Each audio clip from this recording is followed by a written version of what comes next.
If your job at a healthcare facility includes disinfecting against viruses, you know prevention is the best medicine, and maintaining healthy spaces starts with a healthy cleaning routine. Grainger's world-class supply chain helps ensure you have the quality products you need when you need them, from disinfectants and cleaning supplies to personal protective equipment, so you can help deliver a clean bill of health. Call 1-800-GRAINGER, click Grainger.com, or just stop by. Grainger, for the ones who get it done. Oh, I hear you very good now. Awesome. Okay, you ready to go? Go. 5, 4, 3, 2, 1, go. Hello, everybody. Welcome to Mi Casa Su Casa, where it is mandatory to speak politics at the dinner table. Today, we could have covered a lot of things this week. Colin Kaepernick was a big issue. 9/11 happened on Sunday. Donald Trump decided to admit, finally, that Obama was born in America. I don't understand why that was an issue to begin with, but hey, it's Donald Trump. We don't really argue with Trump. We just laugh and pat him on the back. And I lived in the South. We learned this thing where the older women, when they don't want to criticize you or talk about you, they just pat you on the back and say, "Well, bless your heart." That's what we do with Donald Trump, right? So you don't pay him any mind.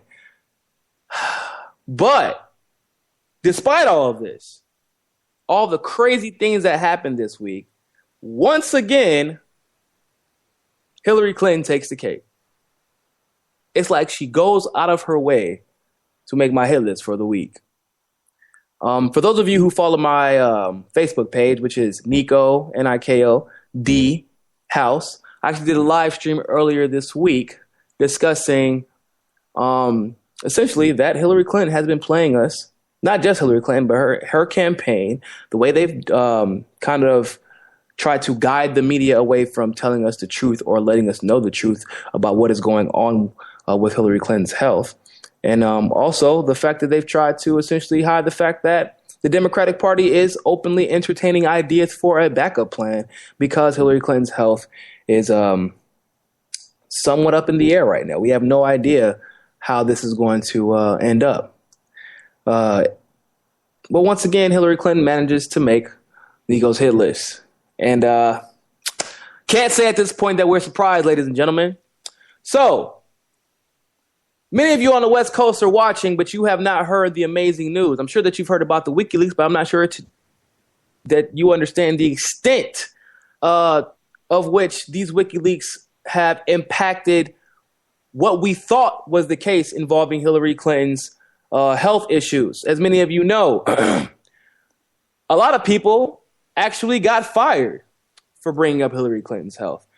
Not just people, but journalists doing their job, which is journalism, which usually requires to report news that seems somewhat obvious, but people may not necessarily understand, and to ask the right questions so that you can get the right answers.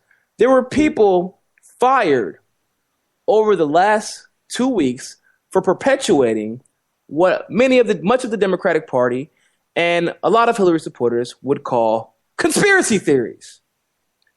And as you know, for most of you all know, I am an avid Bernie supporter. I am still a fan of Bernie Sanders. And so the term conspiracy theorist has lost absolutely all weight to me, because what I thought was a conspiracy theorist is that you make these outlandish claims with no evidence, no substantiation, and they can't be proven, and it's just sensationalism. However, apparently conspiracy theorist means you actually have most, if not all, of the facts. You make logical, reasonable arguments, and people insult you because they actually don't understand the facts themselves. And I've realized, the facts also piss off a particular party. So instead of receiving the facts and considering it part of the educational process, they instead have decided that facts are actually a detriment when trying to understand the candidate that you so wholesomely report.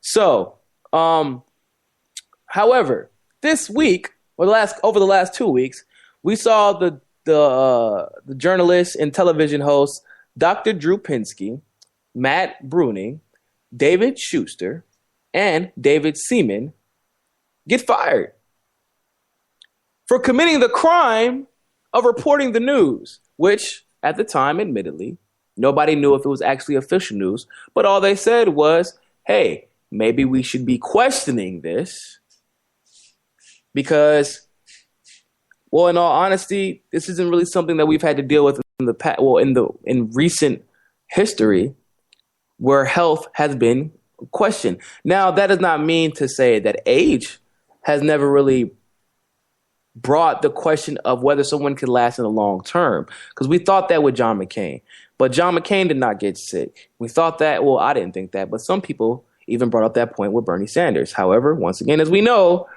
Bernie Sanders did not get sick. George W. Bush didn't get sick. John Kerry, we haven't had these issues, especially in a time where it seems like candidates honestly cannot escape the spotlight. So what these journalists were doing were their jobs, questioning whether Hillary's health was 100%. They got fired. Yeah, that's exactly what happened. But they got fired, and the issue came after they got fired because, as you all know, Hillary Clinton passed out on September 11th in front of God and everybody. I don't know what her relationship with karma is at the moment, but obviously they're going through a rough patch in life, Hillary Clinton and karma. Because everyone saw it. She couldn't deny it. All these journalists who were fired, all of a sudden are looking at their companies that they were fired from and like, hey, bro, didn't you fire me because you said that she wasn't sick and that I was a conspiracy theorist and that I was a sensationalist and that there was no way this could be true? And then 2 days later, she's passing out and has to get carried with both feet in the air into a van. Right. So obviously the journalists were fired under a false pretense. But ladies and gentlemen, it gets so much better because, as most of you also know, and if for those of you who do not know, Gucci for 2 strikes again. It was awesome. I'm going to digress a little bit because many of my supporters here on the East Coast are very familiar with my newfound love for Colin Powell. But Colin Powell essentially had a roast session of Hillary Clinton, her husband, the Democratic Party, Donald Trump, the Republican Party. He just really, really asserted his lack of admiration for anyone whatsoever in politics at all. He just doesn't like anybody. And the sad part is they were all for legitimate reasons. It's not like he was just going around blindly slandering anybody. He wasn't doing it out of malice. He even said, I actually have a great respect for Hillary Clinton, except for her family is like the mafia. He actually likened the Clinton family to the mafia. Talked about her hubris, talked about her blind ambition, how she's non-transformational. It was actually pretty funny. I'm not going to lie. I had a good, hefty, hearty laugh out of those emails. And the reason why I laughed so hard, which some of you all don't know, Colin Powell actually had his emails leaked before. He had them leaked. He was fully aware that it was a great possibility and a great probability that it could happen again, especially as technology advances, right?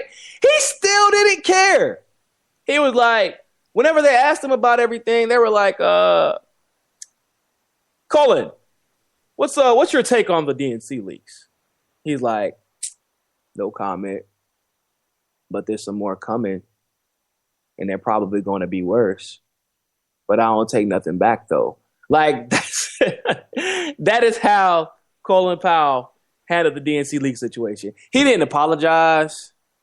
He didn't say, hey, Hillary, I was just kidding, girl. You know how us politicians be talking, and I'm a Republican, and so I gotta say what I gotta say, to get people on my side. No, he was like, nope, I don't take anything back. Actually, I probably mean it more now than I did then. Right. So, and what you all also have to keep in mind especially about what he said about her blind ambition, about her being non-transformational, about her hubris getting in the way of everything. He worked under the Bill Clinton administration. So that's something that people need to really realize. He worked with the Clintons very closely, actually. And so his insight to me is actually pretty important. But once again, that's it for that digression. The important part is DNC leaks happened once again. And once again, we had some amazing revelations about the Clinton camp. One, I'll start small, then go big. One, for those of you who don't know, I'm from North Carolina. A lot of you know me as the guy who unveiled the moles within the Bernie Sanders campaign that seemed to come from the DNC and Hillary Clinton's camp.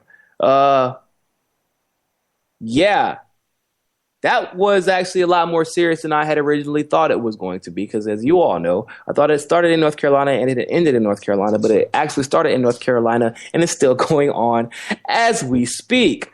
But what we saw at a small level, and this is just one example, was that the establishment candidates, the incumbents of North Carolina, and these incumbents are considered to be extremely loyal to the Clinton camp, by the way, were getting help from the Democratic Party within North Carolina.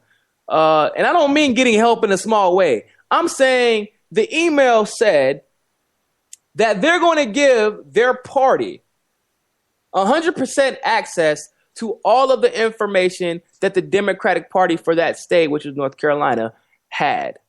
And they were going to work together to win a quote unquote very necessary primary victory. Not general election victory against the Republicans, but a primary victory. They were never trying to put new people in power. They were never behaving even-handedly. And it gets better, ladies and gentlemen. It gets better. So, remember, a lot of us had speculated at the beginning that it seemed like the way that the polls were going up and down, the way that they were able to pinpoint registration switches, the way that they were able to pinpoint voter roll drops, that somebody somewhere had to have access to data that they probably shouldn't have access to. Once again, ladies and gentlemen, not only did they have access, but they had access to every single state party had access to every single Democratic Party candidate's information. And at first, I don't seem like a big deal, because you're like, I would expect them to have that. But here's the problem with that. I don't know if you all remember the Hillary Victory Fund situation, but that is a super PAC. It is a super PAC that Hillary used to essentially launder money through the state Democratic parties, that 30 or so Democratic parties from individual states participated in. Not only did they give money to the Victory Fund, but they also received a few $100,000 in total in order to help fundraise, because the Democratic parties actually suck at fundraising because no one considers them genuine. I know. Can you believe it? Nobody thinks the Democratic Party is a genuine party anymore. I can't imagine what led people to think that. Possibly the deeply rooted betrayal of every single member of their party. That could have something to do with it. But I digress. So essentially, the people who were taking money from Hillary Clinton were given access to all of the Democratic Party members that were running, giving access to all of their data. Now, what could you use? What could you possibly use that data for? What could you do with that data? You could see their phone banking results. You can see their affiliations. You can see who they were likely to vote for. You can see who they were unlikely to vote for. You can see if they like Hillary. You can see if they dislike Hillary. You can see if they're going to vote for, I don't know, Bernie Sanders, for example. There's a lot. There's a lot that you could do with that data, and there's a lot that was done with that data. And emails such as the one referring to North Carolina made it very perfectly clear that the Democratic Party had every single intention on rigging every piece of this election that they could get their hands on. Oh, my Jesus. That is a problem, because this is the same Democratic Party that swears that Trump is actually worse for this country because he can spew a few racist slurs. You know what? I'm a black man in America, ladies and gentlemen. I've lived in the South most of my life. And most of the black people in the South that have lived there most of their lives will probably agree with me. If you think that Trump's words are more dangerous than the blatantly racist policies that the Clinton administration has passed, or the RICO cases that Hillary Clinton has pending against her, or the racketeering ring that she has going on in Haiti, where they're extorting people, where you can't even run for office unless you clear it through the Clintons, or what she's done in Honduras. If you think that Trump's words, matched with his incompetence, mind you, but his words are more dangerous and more palpable than the actual physical policies that the Clinton administration has tried to pass and has successfully passed, that has broken up millions of black families, then you have another thing coming. It's a false narrative. It is. It's a false narrative. It's not true. I understand. People say like racism will be normalized under Trump. And I tell people, I said it now, I said it before, I'll say it 2 weeks from now. The South is going to be the South. It doesn't matter what Supreme Court justices you have in power right now. And once again, my great old home state of North Carolina is a key indicator of that. They lost the All-Star game. They've lost NCAA championship games. They've lost money, billions and billions and billions of dollars to tell people what bathroom they could use. So, you think that the South is going to change because Hillary Clinton is now allowed to appoint a presidential candidate, or excuse me, a Supreme Court candidate? No. Why?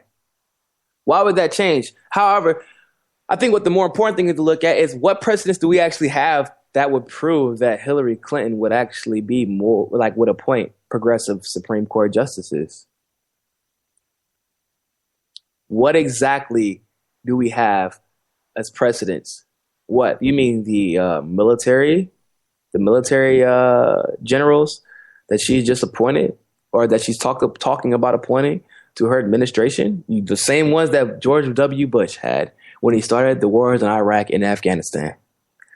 Yeah, I guess they're extremely liberal and progressive, right? That's why they decided to destroy entire countries for resources and power. Okay, so I guess those are out the window. Maybe her vice president is pretty liberal. Actually, nope. Tim Kaine is pretty much a Republican. No. Okay, Hillary herself is actually pretty conservative. She's actually almost voted in every conservative manner that you can think of. She wasn't for LGBTQ rights until extremely recently. She called black people super predators. She's really never advocated for any type of criminal justice reform until she got caught out on it during the election. Thank you, Bernie Sanders. Shout out to you. So,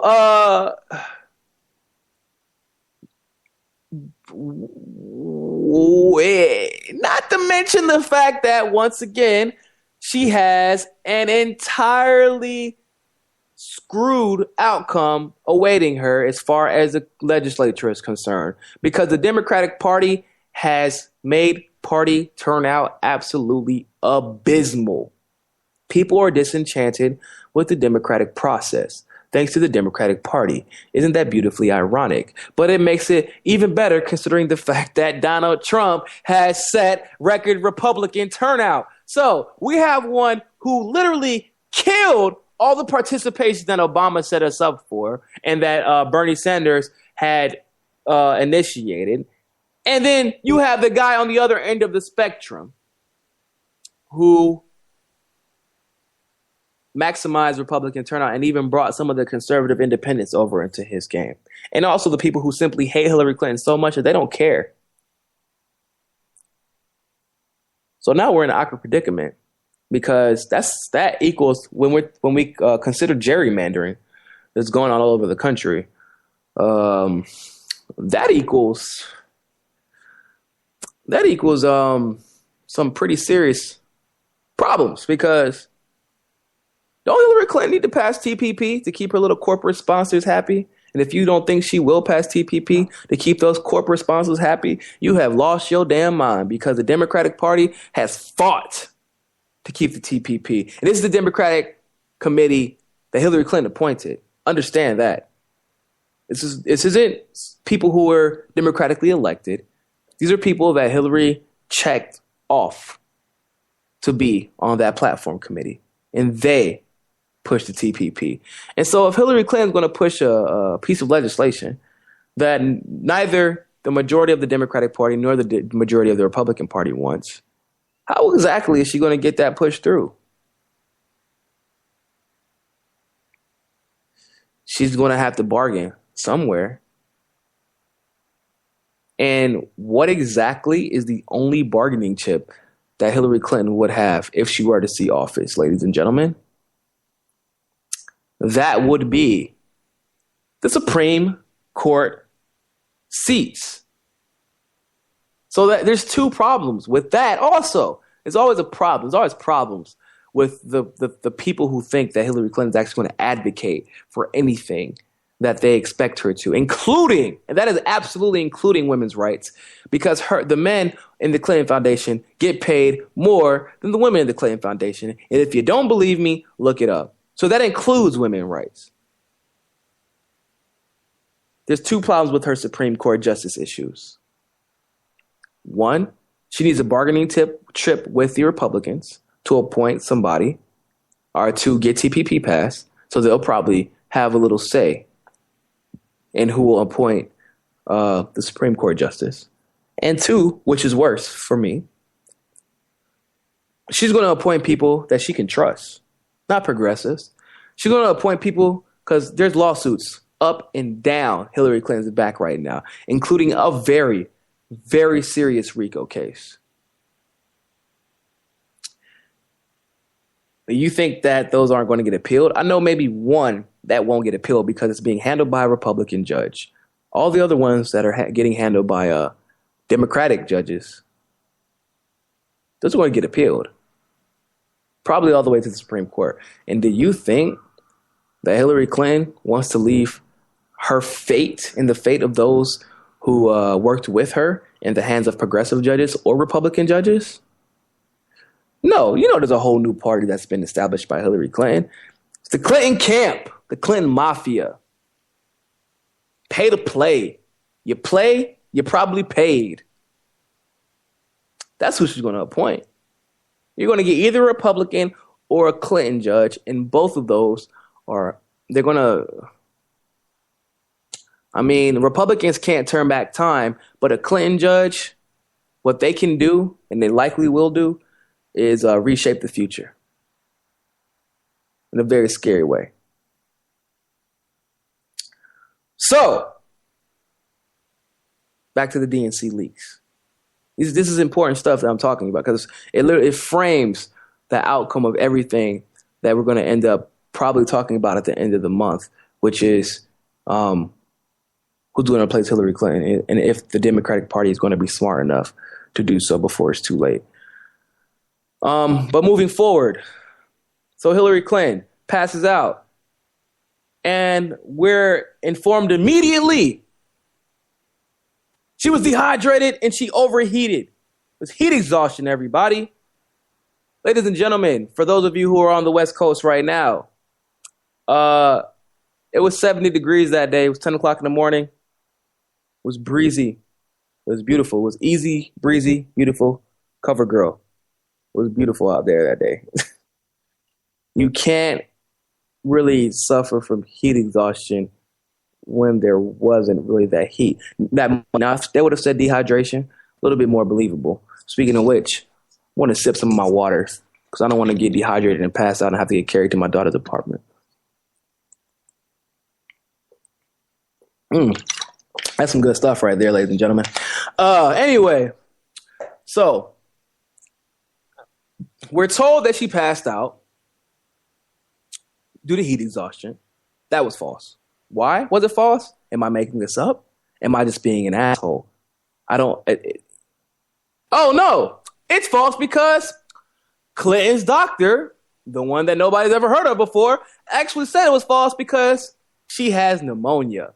And a bunch of people on her staff actually had pneumonia before Clinton got it.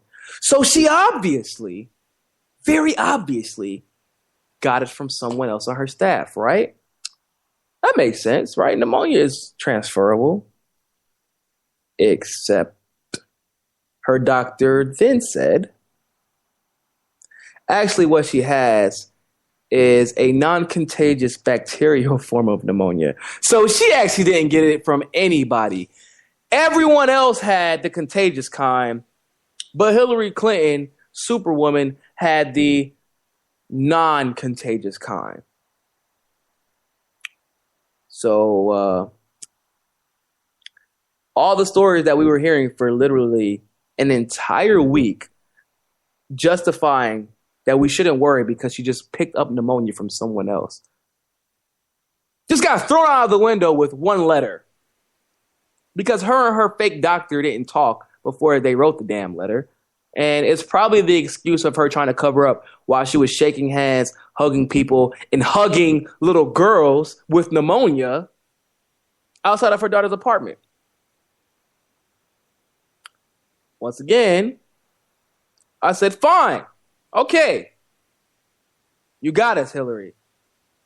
I understand. Sometimes people make 15 mistakes in a week when they pass out and lie about the severity of it. I can get that.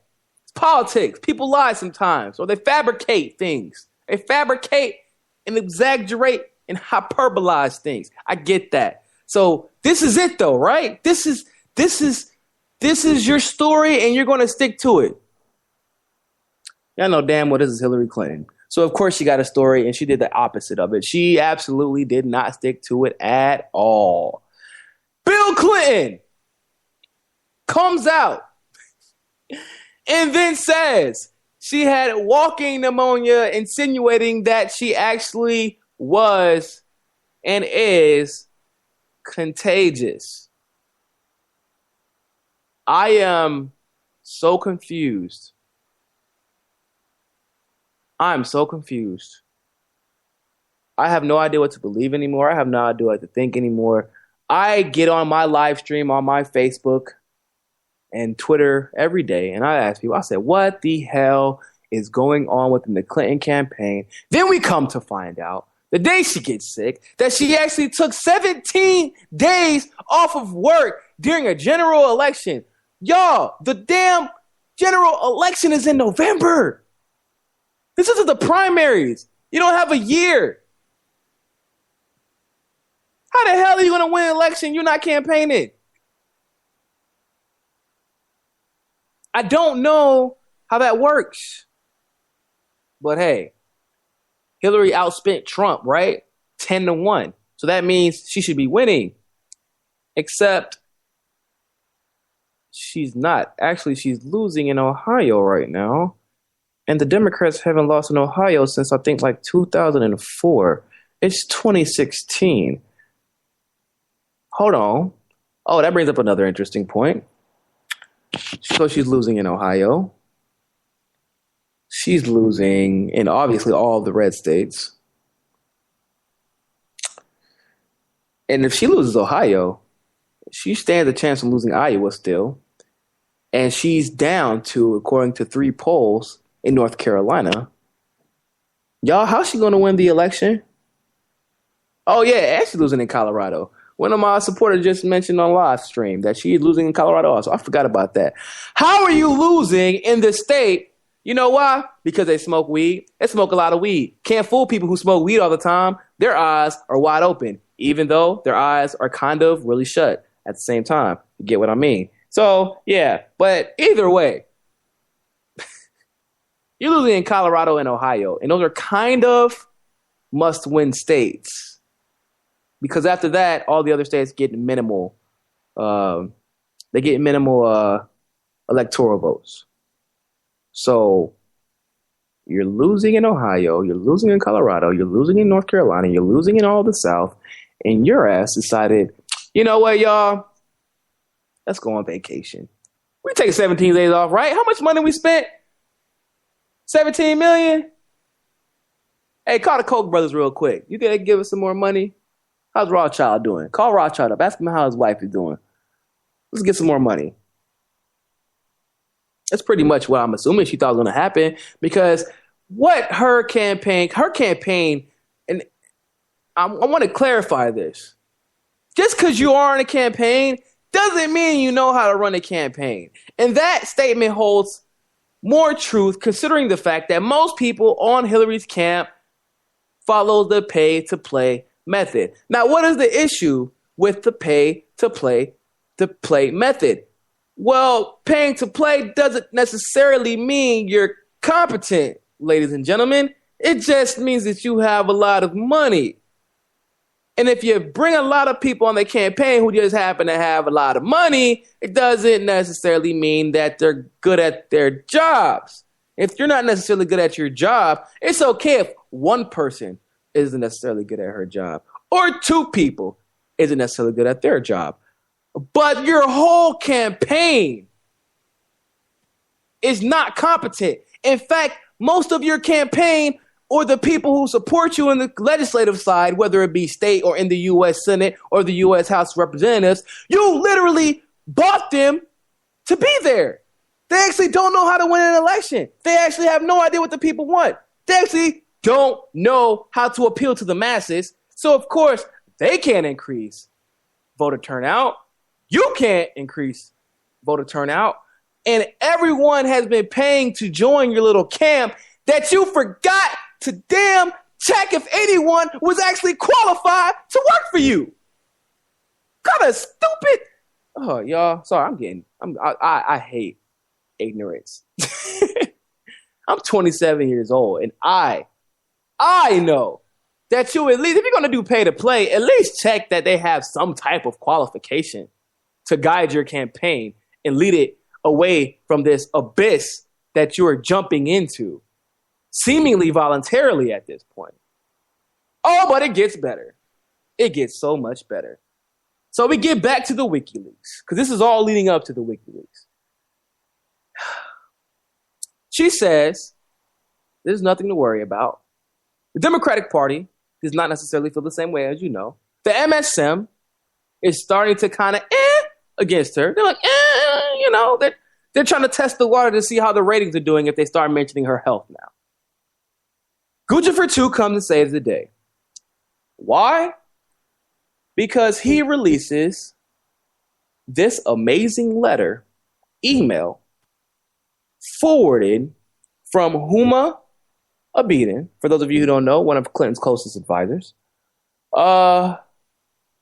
documenting what supposedly has never been an issue throughout this entire electoral process. And I'm going to go through this quickly because we don't have that much time. We have about 15 minutes left. But I'm going to go to the hot points. And for those of you who don't know, if you go to my page on Niko, Niko, D, as in dog, house, on Facebook, I will actually copy that link and post it onto my page so that you can read the letter personally. But anyway, so Huma forwards this letter.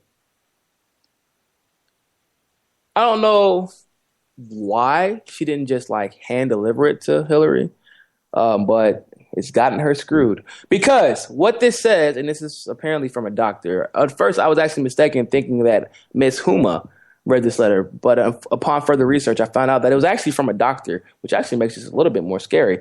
Because what it says is that her condition, Hillary Clinton, is a fancy term for blood clot forming in one of the main sinuses of her brain, which can lead to swelling or strokes. And, oh, by the way, it's certainly life-threatening. Yeah. Oh, it gets better. However, in a situation where it is found incidentally with no symptoms, the risk is less. So remember that, incidentally, and no symptoms. So now that Ms. Clinton has been on blood thinners successfully for a few days, her risk of stroke or other serious complications has decreased dramatically. She's going home because her blood tests are showing that the blood thinners are therapeutic. Why did this clot in the brain occur? This is where it gets good. Studies have shown that head trauma, which follows Secretary Clinton's faint a month ago, is one likely contributor. See, that's where it gets a little bit dicey, right? Because they said that this was discovered incidentally, just on a random checkup, and there were no symptoms except for her passing out. And that, ladies and gentlemen, would explain the brain clot, right? And so if that was the only clot, then maybe we can stop reading here and say, well, maybe it is not that serious. Maybe it's not that serious. Except we then go on to read that though the mechanism of a clot in the leg is generally linked to immobility, there have been reports of venous clots in the brain occurring after prolonged sitting on planes. Since she suffered the clot in 1998, she had another clot. She now requires a hematological workup to make sure she doesn't have an underlying tendency to form blood clots in the first place. Now, this is the important part of this entire letter. This is the most important part to me. Because as we know, Hillary's doctor recently put out that she's still taking blood thinners. The doctor himself said that Hillary Clinton would only be on blood thinners on one of two cases. Either she has experienced a tendency to have reoccurring blood clots, or the blood clots have suddenly reoccurred now, which would explain why she's passing out, can't stand up, having coughing fits. And now we are forced to question, because of these coughing fits, where exactly her blood clots may be located. And a lot of people are leaning towards the blood clots being located in the throat. The moral of the story is, at 70 years old, you're passing out, you can't stand up, you're overheating, you supposedly have pneumonia, which I don't really believe. It was walking pneumonia, it was non-contagious pneumonia, it was everybody had it, now it's nobody had it. And now we're finding out that you've had blood clots not once, not twice, not only in your brain, but also in your leg. And you used to take blood thinners then, and you're still taking blood thinners now. Ladies and gentlemen, my non-expert analysis is that we are being lied to straight to our face. The Clinton campaign owes us not one, but several explanations. She took 2 days off of work. And whenever she was approached about these emails on the Tom Joyner Morning Show, she completely deflected, did not address them. There was no transparency. She avoided turning in any medical transcripts for obvious reasons until the Democratic Party likely put her on her heels and said that we are looking for a backup plan. So get your life together, either die or don't die, but let us know what you're going to do. Please. We are put in a predicament where one of our major general election party candidates could potentially be on her deathbed, or could be the healthiest person on the planet. But the predicament is that we don't know which one she is. We have no idea what the state of her health is. And the fact, I wouldn't be inclined to lean towards the former, as in her being close to her deathbed. I don't even know if that's hyperbole at this point. It could legitimately be true. I mean that because people got fired for bringing up her health, and then a week later, she passes out in front of the entire world to the point where she couldn't walk to her car. But those quote-unquote sensationalist conspiracy theorists were fired. Even myself, I was called a conspiracy theorist because, even on the Young Turks, Anna Kasparian tried to say, yeah, we shouldn't talk about her health because I don't even want to entertain that. Her health can't be that big of an issue. I don't think she meant it seriously. I think that she's watching so much mainstream media that sometimes the mainstream media can't convince you that sometimes your logic and reasoning is BS.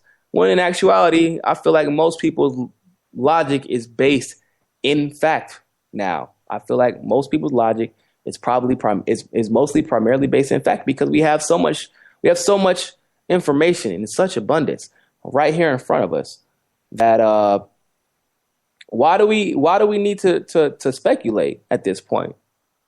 Hell, I can go to WikiLeaks and learn the entire history of the Democratic Party, the real history of the Democratic Party if I wanted to. There's no need to speculate anymore.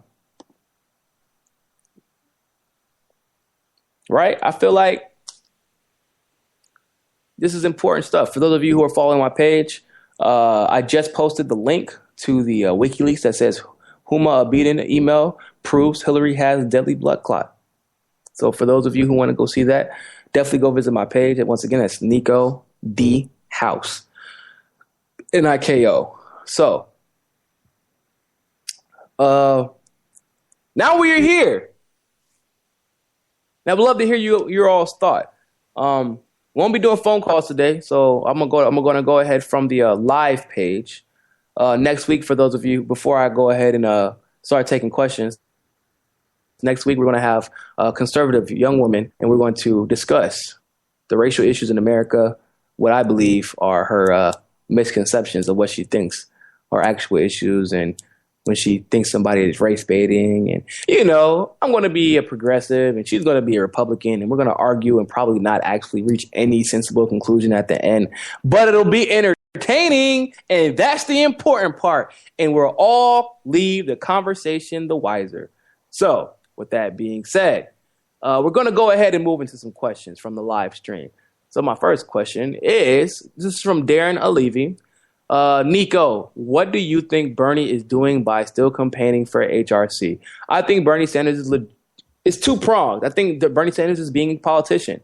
I think that he's very aware that if HRC does not make it through the election, he will be first in line. I don't believe that is a question at this point. I think they know that if they tried to, who do they have that the Democratic Party would be excited about? The people are so pissed at the Democratic Party that not even Joe Biden could win this election for them.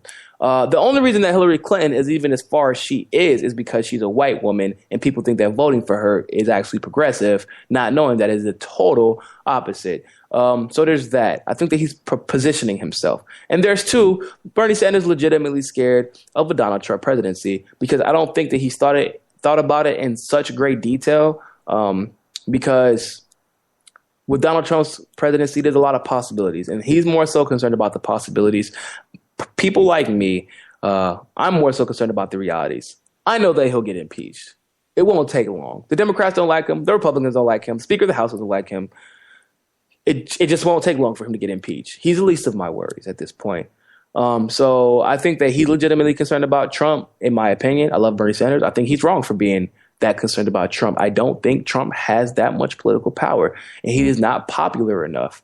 And to be popular enough to execute the type of policy that Trump claims he wants to execute, you have to have the type of popularity that, say, your FDR, or even at a point in time, Ronald Reagan, or even a Bill Clinton had when you can get like 60% of the American people to completely and holistically agree with you with everything you do. And he simply does not have that type of palpability.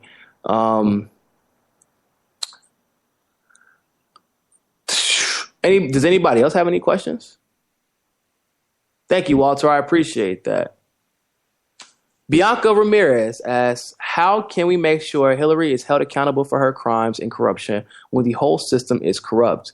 Who can we turn to make sure that the DNC and Hillary are held accountable? So as you know, Bianca, there are several cases. Actually, I have an announcement to make a little bit later. I was going to make it yesterday, but I had to do another live stream. I kind of want attention to be focused on this. But there's a lot of lawsuits being done against the DNC. And we have to be very systematic in how we answer these lawsuits. And when I say answer them, I mean, we can't just think, oh, lawsuit, we're going to be successful. We have to assume, for all intents and purposes, that they're going to go to the Supreme Court. And y'all going to kill me for saying this. I'm probably going to get crucified for saying this, but whatever. I've been crucified for less. The worst thing that can happen is Hillary Clinton appointing Supreme Court justices. The worst thing that could happen, I say this again, as in, yes, it is worse than Donald Trump becoming president, because what you're going to get if Hillary Clinton is allowed to become the president is her making appointees that can defend her and the allegations against her and the lawsuits against her at all costs. And that means the Republicans lose, but the American people lose holistically.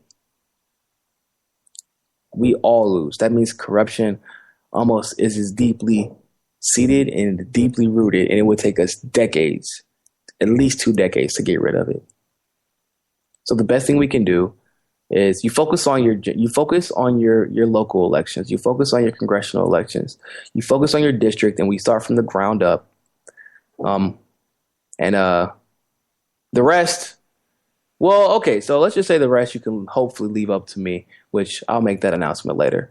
But I saw Yoshi said she or he had a question. Yoshi, you have to ask that question again, because that was a pretty far up question. I don't see it. I see another one. Niko, do you think that FBI insiders are working on taking Clinton Foundation down by October? Hell no! Comey still runs the FBI. They're not working on taking nothing down. No. He not only does work for the FBI, but he has interest in the Clinton Foundation. That thing, the Clinton Foundation isn't going nowhere as long as Comey is in power. So that's a quick answer for that.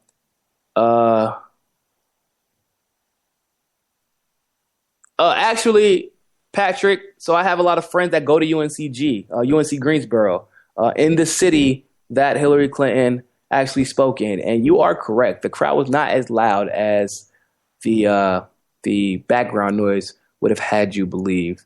There are people who are speculating that green screen was in play. However, I can't confirm that, but we can go based off of the numbers that she's had, that the crowd wasn't that big. It just was no way. Yoshi, here, I see your question. Let's see. Has anything been revealed about possible brain surgery regarding Hillary? No, actually, I've not seen anything about it in the DNC leaks. But there's no way. She could never undergo brain surgery at this moment in time and actually win.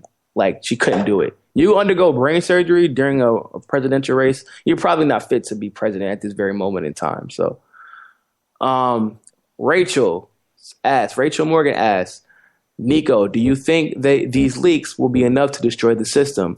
I just listened to Michael Trim's latest video, and I don't know if it'll be enough to completely demolish the system. No, it will not be enough to completely demolish the system. But what it does is it tells us who's been sending these emails back and forth, so we know who to not make contact with. It tells us the state of currently, in my opinion, the most powerful party in the country, and in the world, literally in the world. And so we know how to combat it. I don't think that the leaks are meant to take down the system. I think the leaks were meant for us to know how to take down the system. And that, in my opinion, is more important. We don't want the system to take down itself. I'm tired of us expecting things to just dissipate like out of nowhere. That's not a true victory, ladies and gentlemen. We have to get out there and we have to take down the system by doing what we've been doing, protesting, fighting the North Dakota pipeline, doing the protests like what I saw in North Carolina. If you didn't see, there were a lot of people out there protesting Hillary Clinton. Of course, the mainstream media refuses to cover that, as you all well know. But this is the stuff that we have to do. And the most important thing we can do is be informed and have these conversations with the people that are closest to you, and even the people you don't meet, that you don't know personally. Have the conversations with your waiters, with the people that you are sitting next to on the subway, people at your parties, at your job. I don't care. Talk. I talk to people at my job all the time about this stuff. And now my entire office is not voting for Hillary and are extremely interested in this election. So it's people care, but people don't know where to start looking. And so that's where you have to be in a position to educate. If you know more information than the person next to you, then it is your job and your responsibility to educate them. Let's see. I have time for one more question.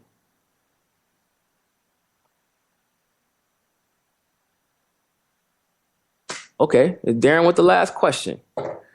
What do I think about Julian Assange's plan if he said he would hand himself over?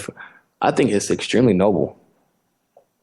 I think that Julian Assange is a very genuine and honorable human being.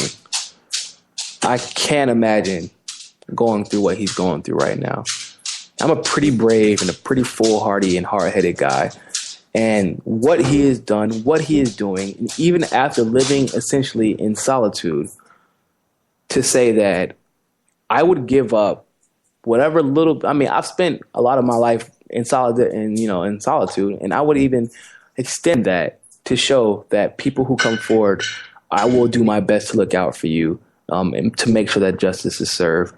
I think it's absolutely admirable, and I couldn't imagine. I can't imagine what he's going through. But you know what? I'm glad. Everybody has their role to play. Everybody, some are small, some are large, but every single one of them is equally as important. And I think Julian Assange kind of shows that. Because what you all have to understand is that he is not a very public person. His mother actually was in an interview said that Julian Assange is not a public person. He wasn't actually a journalist. He's a very shy person, as usually computer technicians are. And computer engineers they don't tend to be social. So I think that it's important to remember that. So with that being said, ladies and gentlemen, that is it for tonight from Mikasa Sukasa. Please, if you wish to listen to my show and you are just coming into the latter half of it, you can watch the video on Niko House on Facebook Live, or you can go tune in to Awake Radio. It'll be replaying all week long. And also, if you are looking to sponsor the show, my email address is house, HOUSE, Niko, Niko, D, @gmail.com. And I will be more than happy to read any ads, as long as you don't work for Hillary Clinton, because I'm not going to lie to you. I'm not really down with the whole establishment thing. I'm more than happy to help startups and established businesses get some more publicity, but I am not willing to sell my soul. As much as I like money and need it to survive, I like my soul and my conscience a lot more. So thank you all, and you have a good night.